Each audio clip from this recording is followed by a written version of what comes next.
नमस्कार. आपण पाहणार आहोत या महाशिवरात्रीच्या पूजनीय आणि 149व्या वर्षांनी आलेल्या दुर्लभ योगामध्ये कोणत्या राशींना महादेवाची कृपा मिळणार आहे हे पाहत असताना अगदी त्याचप्रमाणे या राशींनी कोणते उपाय केले पाहिजे ज्याने तुम्हाला इच्छुक फलप्राप्ती मिळणार आहे, जसे की मंत्र, पूजाविधी, दानधर्म, अभिषेक या सर्व गोष्टी आपण या व्हिडिओमध्ये अगदी सोप्या भाषेमध्ये पाहतोय. चला तर मग त्याआधी चॅनलवर नवीन असाल तर सबस्क्राईब करायला विसरू नका आणि कमेंटमध्ये शिवशंकर श्री स्वामी समर्थ लिहायला अजिबात विसरू नका, जेणेकरून तुमची भक्ती कोणत्या ना कोणत्या रूपामध्ये शिवशंकराच्या चरणी अर्पण होईल आणि तुमच्या घरामध्ये सुख सौख्य लाभेल. याच तुमच्या हातामधल्या फोनवर आनंदाची बातमी तुम्हाला ऐकू येऊ शकेल. घरातल्या समस्या दूर होण्यासाठी विलंब होणार नाही. 26 फेब्रुवारीला महाशिवरात्र आहे.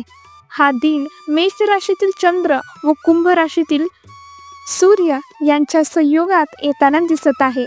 त्याचप्रमाणे महाशिवरात्रीचा उल्लेख अनेक जुन्या कथांमध्ये आढळून आलेला दिसतो. पुराणामध्ये देखील उल्लेख आहे. समुद्र मंथनाची कथा ही महत्वाची कथा आढळून येते. जेव्हा समुद्र मंथनाच्या वेळी अनेक गोष्टी प्रकट झाल्या, त्यामध्ये अमृत आणि विष या दोन्ही गोष्टी ज्या मंथनातून निघाल्या, पण विष मात्र महादेवाने प्राशन केलं आणि पूर्ण कंठ निळ रंगाचे झाले. हाच तो दिवस चतुर्दशी तिथी म्हणून ओळखला जातो. त्यामुळे या दिवशी जे भक्त उपासना करतात त्यांना विशेष मान दिला जातो.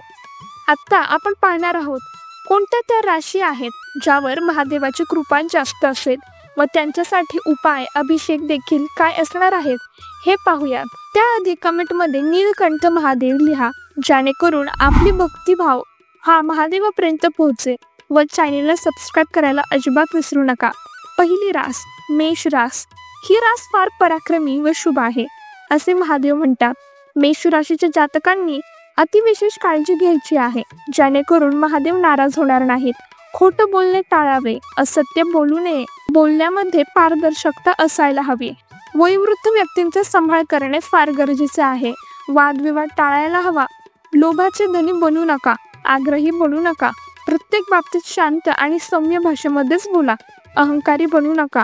अहंकार फार वाईट गोष्ट आहे हे तुम्हाला सांगायलाच नको. हा दिवस आध्यात्मिक विशेष उन्नती घडवून आणणारा आहे. आरोग्य चांगले राहील. मेष राशींनी विशेष उपाय केला पाहिजे. महादेवाला बेलपत्र, लाल चंदन वाहनं चांगलं मानलं जाईल. अगदी स्पष्ट आणि स्वच्छ उच्चारांचा वापर करून हा मंत्र तुम्हाला म्हणायचा आहे. ओम महाकालाय नमः. 108 वेळा या मंत्राचा जप करा. अर्थप्राप्तीकरिता मध आणि गूळ शिवलिंगाला अर्पण करू शकता. गायींना गूळ आणि हरभऱ्याचे दाणे दान करा.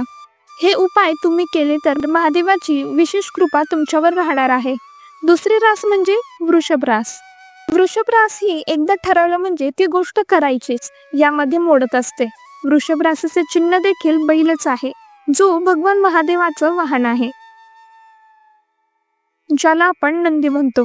त्यामुळे महादेवाची कृपा या राशीच्या जातकांवर देखील असणार आहे, यात अवघच नाही. या राशीच्या जातकांना सुख, समृद्धी, आनंद तसेच धनलाभ देखील होऊ शकतो. वृषभ राशीने हे उपाय करावेत ज्याने त्यांना कामामध्ये यश येईल. महादेवाच्या पिंडीवर दूध आणि मध अर्पण करावे. गाईच्या दुधाचा अभिषेक उत्तम मानला जातो. तो शुक्र ग्रहाशी संबंधित आहे. शिवमंत्र जप तुम्ही केला पाहिजे, जो ओम महेश्वराय नमः हा आहे. 108 वेळा याचा जप करा.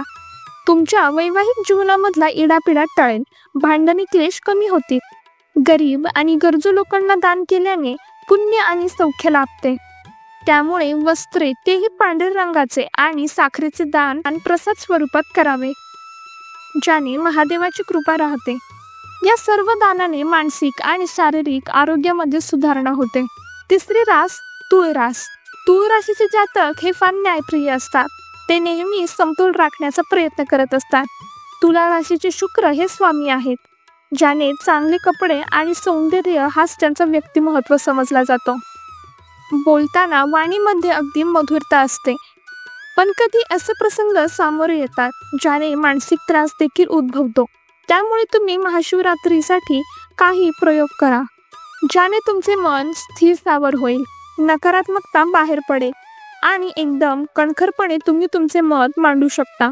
महादेवाच्या पिंडीवर केशर, दूध आणि गुलाब पाणी अर्पण करावे. या उपायामुळे शुक्र ग्रह मजबूत बनेल व तुम्हाला धनाचा लाभ होण्याचे मार्ग सुधारतील. तर या राशी असणार आहे भाग्यवान. तुम्ही कोणत्या राशीचे आहात कमेंटमध्ये कळवा आणि चॅनलला सबस्क्राईब करायला विसरू नका. यावर्षी औदुंबर पंचमी जी गुरुदेव दत्तांना आवडते. गुरुचरित्र वाचायला चांगला योग असणार आहे. उपाय व मंत्र दिले आहेत. स्क्रीनवर हा व्हिडिओ जो दिसत आहे त्यावर क्लिक करा आणि पूर्ण व्हिडिओ पहा. श्री स्वामी समर्थ. श्री गुरुदेव दत्त. आपण भेटूयात पुढल्या अशाच व्हिडिओमध्ये.